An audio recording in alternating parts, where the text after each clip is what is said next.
তেসরা আগস্ট শহীদ মিনারের সমাবেশের মাধ্যমে এই পদযাত্রার আনুষ্ঠানিক সমাপ্তি ঘটবে। জুলাই সনদ এবং জুলাই ঘোষণাপত্রের বাস্তবায়ন দেখতে চাই। আজকে রাতে আমরা ঢাকায় প্রত্যাবর্তন করেছি। গোপালগঞ্জে সশস্ত্র হামলা এবং মাইলস্টোনের ট্র্যাজেডির কারণে কয়েকটি জেলায় আমরা পৌরসভা করতে পারি নাই। আমরা জাতীয় সংসদে গিয়ে আমাদের জাতীয় নাগরিক পার্টির যে নতুন বাংলাদেশের লক্ষ্য, সেই লক্ষ্য বাস্তবায়ন করব। ৩০ জুলাই আমরা ১ মাস ব্যাপী সারা বাংলাদেশের পথে প্রান্তরে ঘুরেছি। আমরা মানুষের কাছে গিয়েছি, মানুষের কাছ থেকে আমরা অভূতপূর্ব সাড়া পেয়েছি। আপনারা দেখেছেন বিভিন্ন জেলায় জনস্রোত নেমে এসেছিল জাতীয় নাগরিক পার্টি এবং অভ্যুত্থানের নেতৃবৃন্দদের কথা শোনার জন্য, তাদের সাথে কথা বলার জন্য। আমাদের এই পদযাত্রা আজকে ঢাকায় প্রত্যাবর্তন করেছে। ৩রা আগস্ট শহীদ মিনারের সমাবেশের মাধ্যমে এই পদযাত্রার আনুষ্ঠানিক সমাপ্তি ঘটবে এবং আমরা বলেছি ৩রা আগস্ট এর মধ্যে আমরা জুলাই সনদ এবং জুলাই ঘোষণাপত্রের বাস্তবায়ন দেখতে চাই এবং ৩রা আগস্ট আমরা জাতীয় নাগরিক পার্টির ইশতেহার ঘোষণা করব। এই জুলাই পদযাত্রা সফল করতে সারা বাংলাদেশের জাতীয় নাগরিক পার্টির নেতৃবৃন্দ অক্লান্ত পরিশ্রম করেছেন। জাতীয় নাগরিক পার্টির সাথে জাতীয় যুব শক্তি, গণতান্ত্রিক ছাত্র সংসদ, জাতীয় শ্রমিক ঐক্যের নেতৃবৃন্দ কাজ করেছেন। বৈষম্যবিরোধী ছাত্র আন্দোলনের সাবেক নেতৃবৃন্দ আমাদেরকে সহায়তা করেছেন। আমরা তাদেরকে আন্তরিক ধন্যবাদ জানাই, কৃতজ্ঞতা জানাই।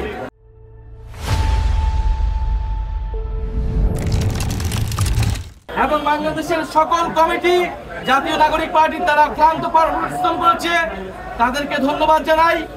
এই জুলাই পদযাত্রার কমিটির আহ্বায়ক হিসেবে দায়িত্ব পালন করেছেন সার্জিস আলম, সদস্য সচিব হিসেবে দায়িত্ব পালন করছেন অনেক রায় সহ আরো অনেকেই, সবাইকে ধন্যবাদ জানাই। এই পুরো পদযাত্রা চলাকালীন সময় জাতীয় নাগরিক পার্টির বিপ্লবী সদস্য সচিব আক্তার হোসেন আমাদের সংস্কার কার্যক্রমকে এগিয়ে নিয়ে গেছেন, তার প্রতি আমরা আন্তরিক কৃতজ্ঞতা জানাই। বাংলাদেশে আইন শৃঙ্খলা বাহিনী আমাদেরকে নিরাপত্তা দিয়েছেন, সেই জন্য আপনাদেরকে ধন্যবাদ জানাই এবং সর্বোপরি সাধারণ মানুষকে ধন্যবাদ জানাই যাদের অংশগ্রহণে আমাদের এই জুলাই পদযাত্রা সফল হয়েছে, স্বতঃস্ফূর্ত হয়েছে। আজকে রাতে আমরা ঢাকায় প্রত্যাবর্তন করেছি। আমরা ১ জুলাই আমরা রংপুরে আবু সাঈদের কবর জিয়ারতের মাধ্যমে শুরু করেছিলাম। আজকে রক্তস্নাত সাভারের বাইপলে আমরা পথসভা করে ঢাকায় প্রত্যাবর্তন করেছি। ইনশাআল্লাহ ৩রা আগস্ট আপনাদের সাথে দেখা হবে এবং সারা বাংলাদেশের মানুষকে আমরা ঢাকায় আসার আহ্বান জানাই। ৩রা আগস্ট আমরা গোপালগঞ্জে সশস্ত্র হামলা এবং মাইলস্টোনের ট্র্যাজেডির কারণে কয়েকটি জেলায় আমরা পৌরসভা করতে পারি নাই। আমরা ৫ই আগস্ট পরবর্তী সময় সেই সকল জেলায় আমরা জেলা সমাবেশ করব। ইনশাআল্লাহ ৬৪টি জেলায় আমাদের পদার্পণ হবে এবং জনগণের কাছে যাওয়ার এই কর্মসূচি আপনাদের অব্যাহত থাকবে।